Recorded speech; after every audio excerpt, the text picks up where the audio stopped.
going to make a steak sandwich. I'm going to use some sliced ribeye.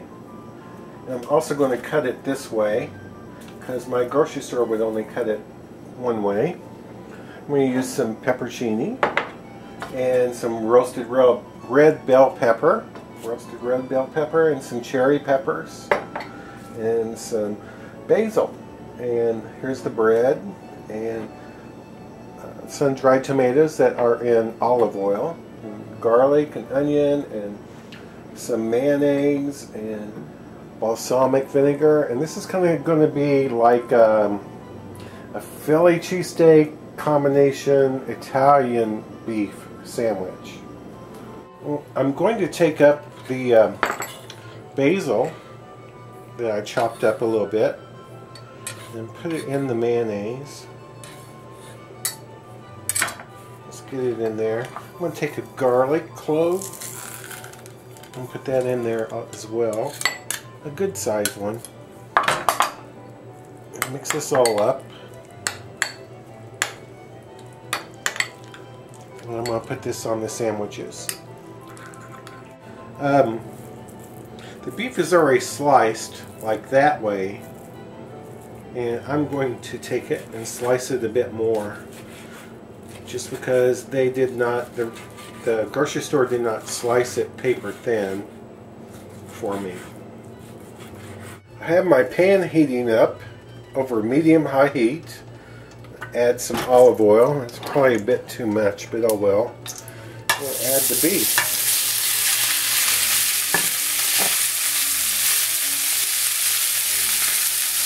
Beef has cooled the pan down some. I'm going to add the onion.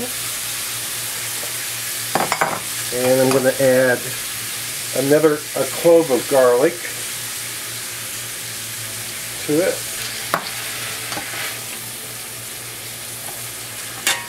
And the roasted red pepper that came out of a jar. And the pepperoncinis. The tomatoes, dried tomatoes that came out of olive oil, and the sweet chili peppers, those cherry peppers.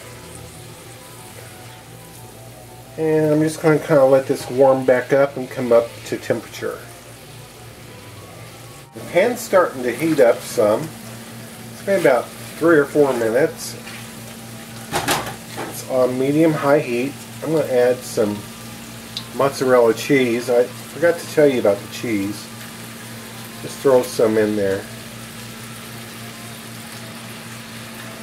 You could use cheddar. You could use provolone if you wanted to. I'm going to add just a splash of balsamic vinegar. I'm going to let this cheese melt. Well, it went for a couple more minutes to melt the cheese and to absorb the vinegar. Fix 2. It will make 4. Or it will make one giant, like, French loaf. You know, one big sandwich.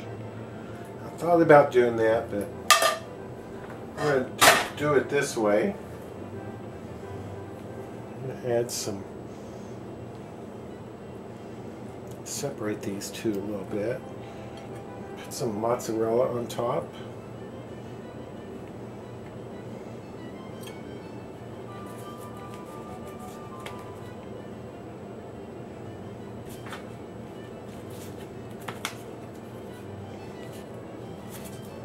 A bit more mozzarella.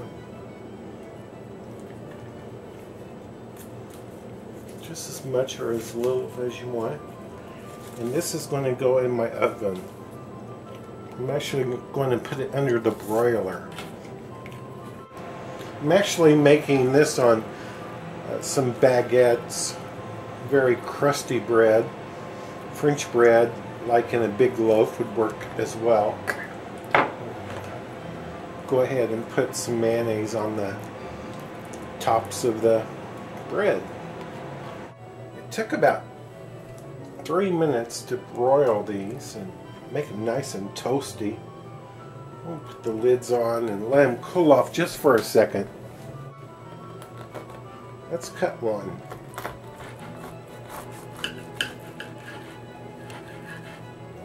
Let's see what we have here.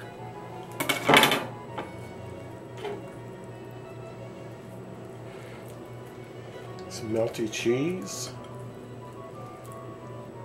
Oh my. I think I'll try this side.